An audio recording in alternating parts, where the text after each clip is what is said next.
All right, Devonte, it's your sixth season in the NBA. My senior year at KU, obviously, we have a lot to talk about. Just reflecting on your journey to KU, you went through the uncertainty of whether or not App State would release you while doing your prep year at Brewster, and then having to go on visits with Kansas, NC State, UVA. It's obviously hard to trust a program after what you went through. How did you know that Kansas was the place for you? How are you able to trust them after all that?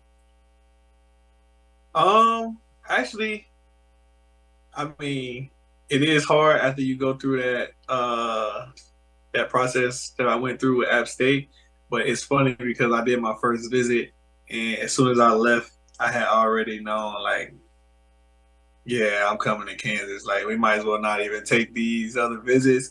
But my mom at the time was like, "Nah, we can't do this again." We did one visit with App State, we committed, and it ended up not working out. So, like, we're at least gonna go visit these schools. So, um, if it wasn't for that, I probably would have committed right on the spot. So, but it wasn't bad because I had to take my visits. I literally left Kansas, went straight to NC State, left NC State, went straight to UVA. So I did them all within like a week and a half, and just the coaching staff.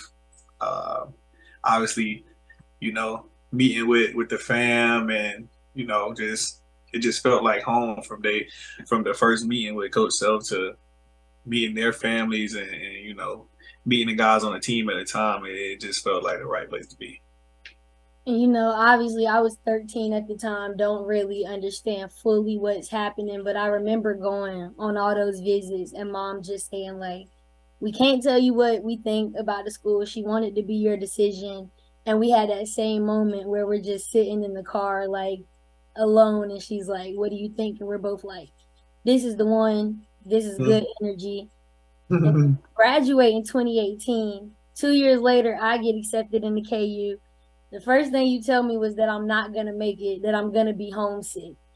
And then 6 months into my freshman year, I'm dealing with the homesickness. And you one of the first people I text, I'm like, I don't know what to do. And you say, you can't, you gotta stay.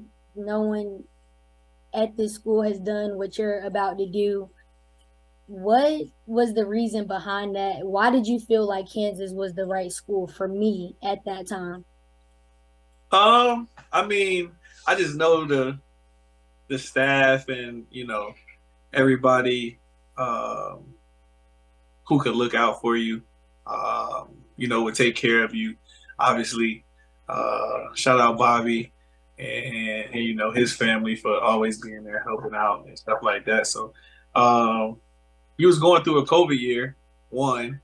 So your freshman year wasn't like most people's freshman year, getting out and being able to interact with people, getting out, going to your college parties and whatever the case may be. So, um, I knew that was already tough, y'all during the COVID year. So I just wanted you to kind of, fight through that little battle of, not having a normal freshman year. Uh, but you didn't listen to me, so it really, it, I end up leaving, transferring to UNC Charlotte. I hate it, realized I made a mistake because they didn't even have the type of journalism program that KU has. I mean, my freshman year, I'm getting on camera experience, doing Good Morning KU twice a week. Like you said, I didn't have any in person classes, didn't have any friends outside of the coaching staff and everybody that you knew who were looking out. But I think for me, that was still a big thing in me enjoying my senior year, uh, my freshman year, because my senior year, the pandemic hit, and then being able to come to KU and get immediate on camera experience. Not everybody can do that at their university. And then I end up actually interviewing you for the first time my freshman year. It's 2021, like November. You're playing for the Hornets at the time, and we kind of talk about the Black Lives Matter movement and everything that's going on. And I think that's when it clicked for me that this is really where I'm meant to be because I'm at a university and I'm being able to talk about the things that matter to me and really just do what I love to do. But for you, it was one of those things where I hit you up last minute, like, hey, we need someone to interview on the show. Like, the show has to go on. Like, can you do it? And you making that time kind of showed me, like, okay, like, he's going to do whatever he can to make sure that I can follow my dreams too. Why have you always made sure that I'm straight as far as it pertains to the media realm? Because that's not really your thing. You've always just been basketball. That's what you want to do. But I've always been kind of into the media and journalism. Obviously, one, you little sis, you know what I'm saying? I'm gonna make sure you're good no matter what.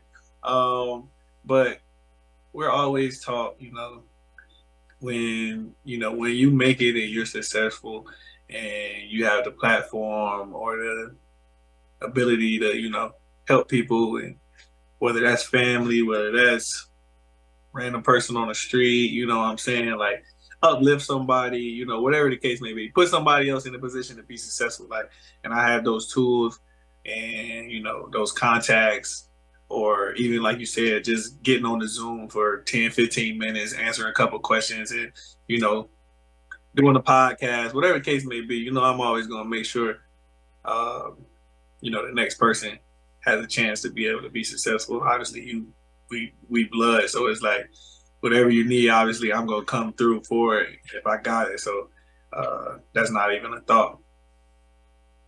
You're in your sixth season in the NBA playing for the Spurs. And the one thing you always talk about is the fact that every game, home or away, you can count on there being a group of Jayhawk fans waiting after the game for autographs, pictures, whether you played or not. How Right. does that feel? What does that say about our university and just the Jayhawk fan base? That we just worldwide, man, and you give your all to the university. Obviously, I was there for 4 years, but even guys who aren't there for 4 years, you represent the university the right way, and they know that you love it and you had a great time there. No matter what, they're gonna support you. So I think that just speaks volume into, even if you're not playing basketball. I know other guys who aren't in the NBA who Jayhawk fans still love, still tweet at, still support, still put up their highlights and stuff like that. So it just go to show, that support is just like second to none, man. It doesn't go unnoticed. Trust me, I love all the DMs, all the comments. Obviously, can't respond to all of them, but I do see them, and I do appreciate the love and the support that's been from when I was a Jayhawk to not was a Jayhawk, because you always a Jayhawk, but when I was at school, with the jersey on, being a Jayhawk, until now, at 6 years later. Kind of piggybacking off what you said, I think the way I saw that support show up for me, like we said, I did end up transferring my after my freshman year, did the sophomore year at UNC Charlotte. Throughout that whole year, my advisor in the J school, Dan, Professor Meg Cuman, I had different people, Bobby, like you mentioned earlier, Coach Q, all these different people checking on me, even though I no longer even attended the university, just supporting my path into journalism. I think that was a big thing for me because I hadn't even planned on coming back, obviously, till we get into the Final Four and some other stuff. But another thing I feel like that made me realize, how great of a program and journalism school KU had was, talking about my freshman year. I did those interviews all virtually because it was the pandemic. And then me, you, and mom get that call in 2021 from higher ups at the John Wall saying they want me to be the first female independent reporter at the tournament. I think for me, that was like a moment where I realized, okay, there's people believing in me, but they also seen the work that I was doing at KU first to even want to call us about that. Talk about that, and just when we started realizing that things were changing for me and how that felt for you. I've always been proud, you know what I'm saying? Like, you work so hard, obviously. I tell people that all the time, like, man, she be grinding. Like, I know a lot of people might be like, oh, like, she's getting these because, she's your little sister and blah, blah, blah. And I just be like, bro, no, like, I had no that she even applied to work at Apple, did, Adidas, and like, he's sending this information out to me like, yo, look what I got. Look at this email that I got from such and such. So like it's always been like you've always been on your grind no matter what. That's why it's like, okay, when you do ask for something, I'm definitely gonna go above and beyond to try to get it done. Like, okay, well, we need a new camera, we need some new whatever the case may be, because I know you're gonna take it and you're gonna multiply it times 100. You know what I'm saying? If you needed a new camera, it's like, okay, let's get a new camera. Then what's up? What we need? So, I mean, it's just been. It's like every year you get better. You know what I'm saying? I kind of translate everything to basketball. Like, you know, you want to get improve on something each year, and I feel like you've been doing that since high school. Really, like with the interviews, going from being shy, not really wanting to interview people, to now you, yo, who can I interview? I'm trying to interview this person, this person. Let's DM this person. Let's see who we can get. So like every year, it's just like For you sure. just keep. You know, you talk about the tools you were able to get at school and how it's translating into your career now. And I feel like I've been kind of, like you said, getting better each year, going on my own journey, gaining the same tools. Last year, we were preparing for the first ever Devonte Graham Day in Raleigh. And that's when I told you and mom that I wanted to design your website because our brand was expanding just as a family. And I wanted everything for you professionally to be in place. And the only reason I was even confident in myself and my ability to kind of build your website was because I was taking journalism courses that required me to have my own personal website. And, you know, that's publishing articles, sports articles, my projects that I've worked on with different professors, my research on the WNBA. Obviously, approaching your website was different because you're a professional, you're in the NBA, and you know, we want it to be professional and profitable. Now we're doing merch. How are you able to kind of have the confidence in your, at the time, 20-year-old sister to take your brand, not only design your website, but to simultaneously also be running the Instagram for the nonprofit while doing everything else that I'm doing and still being in school? Oh, simple, man. That's just what you was born to do. You know, some people born to play basketball. Some people born to be a weatherman. Some people, you know what I'm saying, soccer players or whatever the case may be. And like obviously this is like your calling and what you're supposed to be doing. I feel like you're doing a great job of walking in that calling and, you know, whether that's helping me or, you know, promoting your friends and helping their brand while all being in school and doing the interns and um it was I mean, it was like who else would do it? Because I'm not good enough to do it. I don't know. So it's like, okay, well, we're gonna roll the ball out, let Mari do it. Obviously, she got a good vision um, of what she wants.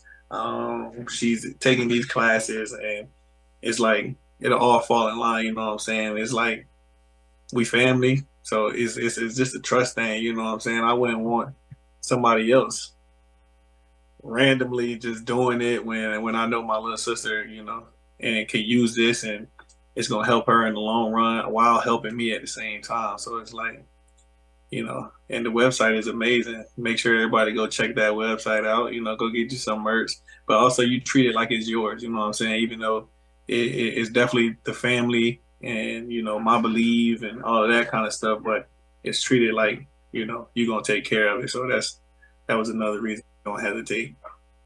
Yeah, I think for me it's just being able to know that you had that confidence in me because I can shoot my ideas and know that you and mom are gonna listen and that we can get people around to kind of help us execute. And I think that's the difference in doing something with your family than being at an internship or at a news station or corporation. You know, everybody's not going to foster my ideas or accept them with open arms the way that y'all are. And like you said, I'm able to put that on my resume and get internships with Apple, at the John Wall, whatever the case may be. So it's kind of just been our own personal journey that Kansas has given both of us the tools to kind of execute individually, but also come together.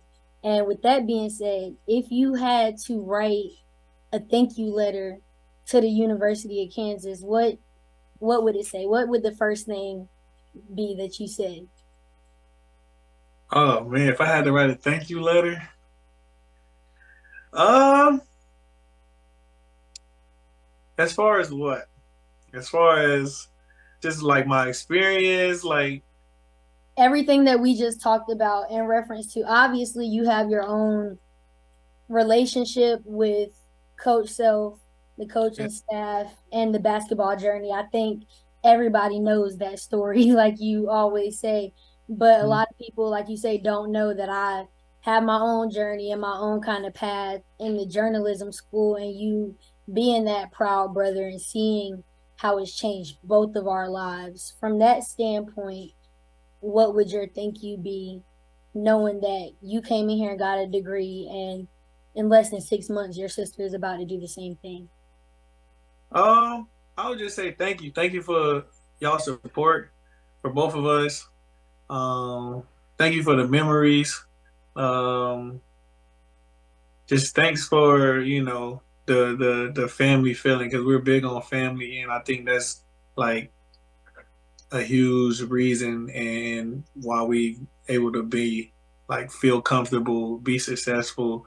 Um, because a lot of people wouldn't be able to just go to Kansas and feel comfortable. So I think everybody welcoming, us with open arms, um, and just being so supportive that we don't have a choice but to succeed. Like they put us in a great position to be successful, while at the same time we worked unbelievably hard and with the tools that they've given us. So um, I would just say, thanks for that love and support over anything. I think I would say the same thing, along with like, just thank you for changing our lives for real. Because, like you said, we really don't have a choice but to be successful. Obviously, your accolades while playing here, getting your degree, and then making it to the NBA, and then me getting into the McNair Scholars Program, and now being put on a track to earn my PhD, which wasn't a thought before. I think I'm just thankful and grateful that, we just two siblings from Raleigh, North Carolina, who came to Lawrence, Kansas, and found family. So I'm just thankful to be a Jayhawk. Absolutely.